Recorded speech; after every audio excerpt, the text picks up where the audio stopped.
was elected to come over here to the Olympics in 1960 for the Olympics. But I already knew about Squaw Valley in 1958 when I went to Europe for the World Championship in Pakistan, and everybody was talking about California. We saw the Hollywood and movie star and palm trees and mountains in California. But anyway, that was the truth. And my name, you spell it O-S-V-A-L-D-O. Say Osvaldo, no Osvaldo. Can you say it? Oh, you're my friends, that's wonderful. Anyway, the way I got here is wonderful because my friend, one of the friends, lucky to have good friends and wealthy friends sometimes, they had an airline, they used to fly polo horses to United States from Buenos Aires. And then I was racing in Europe with one of the sons of the gentleman who on the reader on the airline called Austral. And they have these all DC-3s, so they call it C-47, they're a little bit bigger than DC-3s. The cargo airplanes for the Second World War, they carry everything. Anyway, they say, Osvaldo, they say, you're gonna go to California. We give you a ride, but first you're gonna have to go and learn how to shoot a revolver, a pistol. I said, why?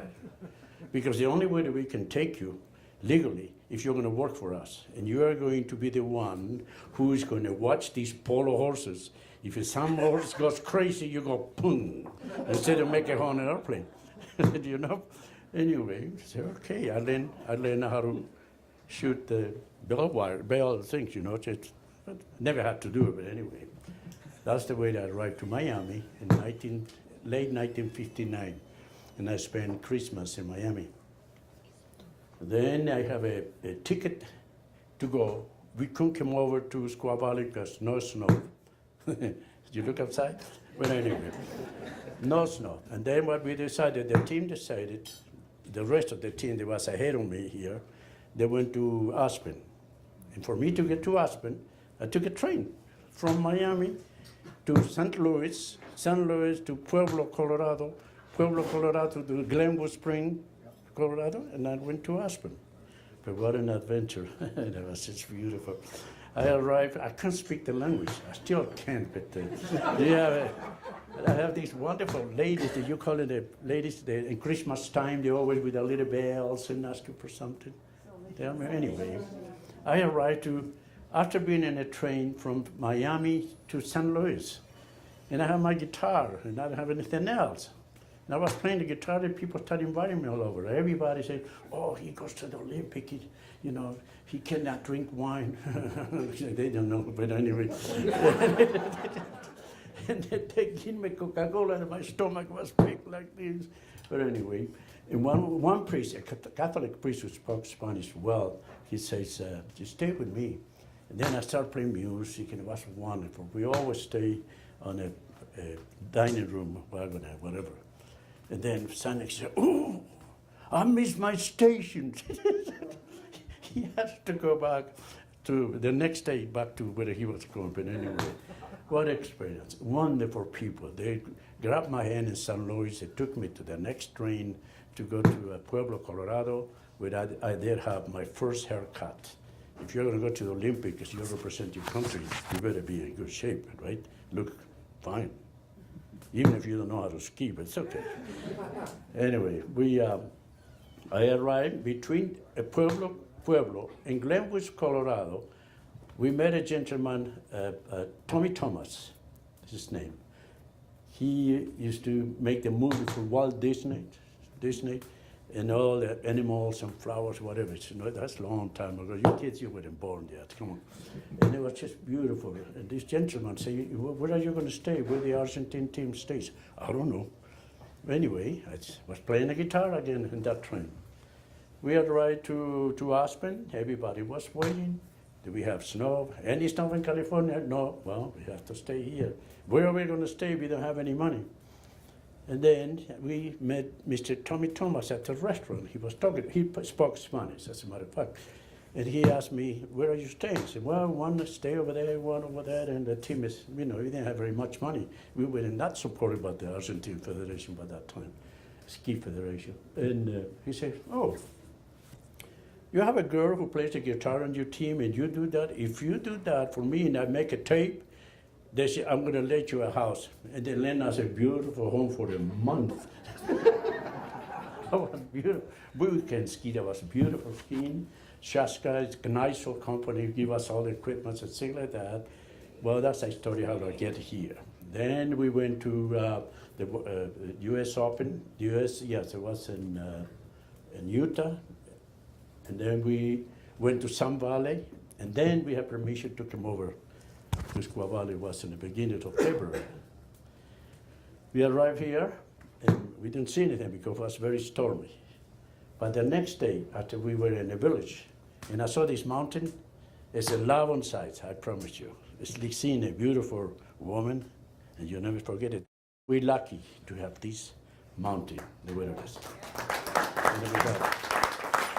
You look at it today, it's not beautiful, even with a little bit of snow. Nobody's going to change that. Nobody's going to move it away. Maybe it's going to make it a little difficult for us to do the way you used to do. But anyway, we arrived here, and then the Olympics, they were over, and I met the first family they met here in Squaw Valley. There was the Hudson family, Sally Hudson and Jimmy Hudson. But Jimmy was a little tiny boy.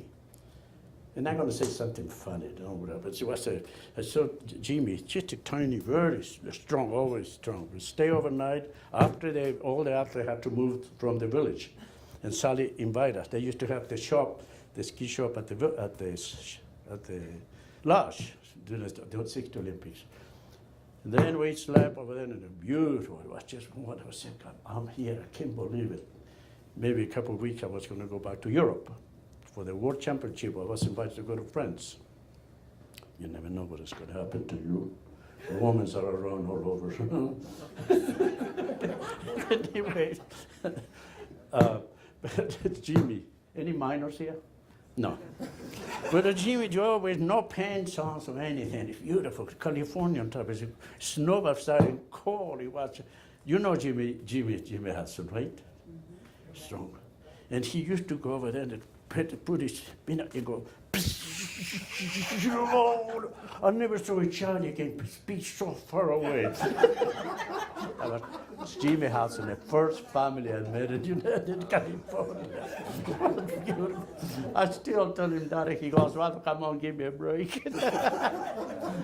Anyway, I was very happy. I wasn't ready to stay in the United States.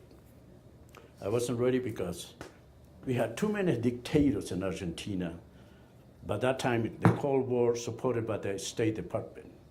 I was young, in other ways, did not like it that at all. You don't know what it is to live under dictatorship. Anyway, and during the Olympics, a lady met one of the Argentine team. And this lady was a good friend, but this woman is right here next to me. And she's the one who introduced us.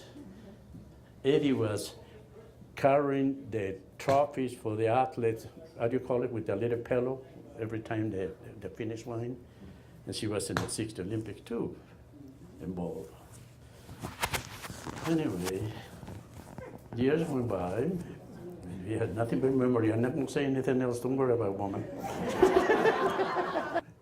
This beautiful mountain, and I really enjoy very much skiing here. And for me, Osvaldo Encinas, all what we have in the West, including Mammoth Mountains and everything, that's the best mountain that we have is right here for people who love skiing, really.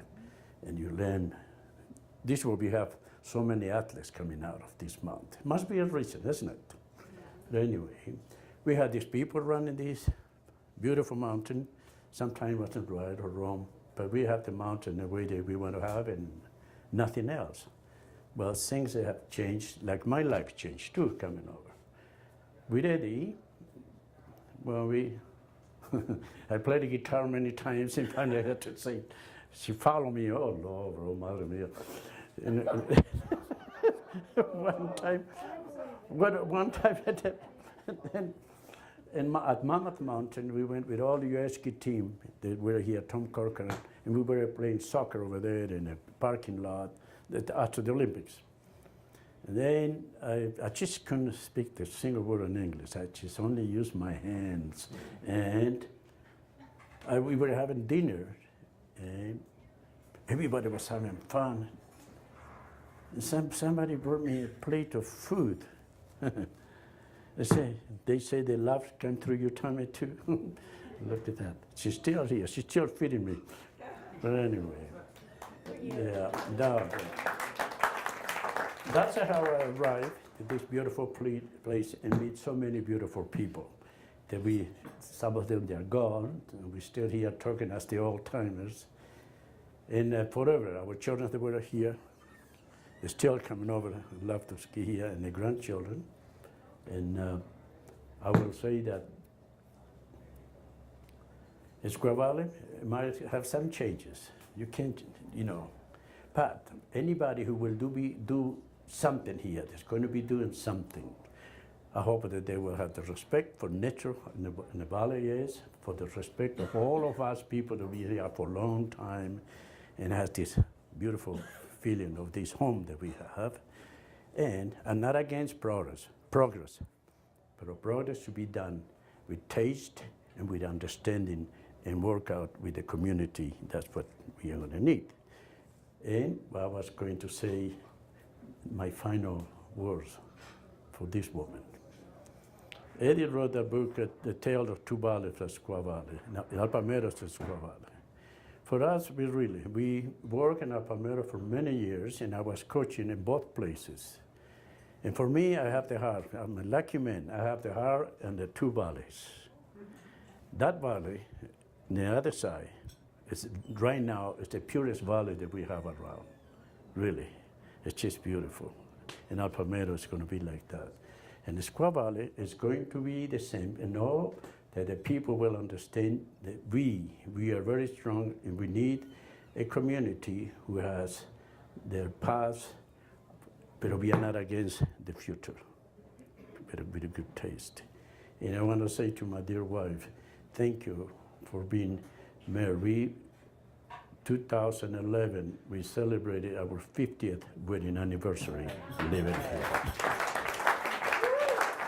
Thank you. Huh? Thank you. You're going to kiss me? No. Thank you. Okay.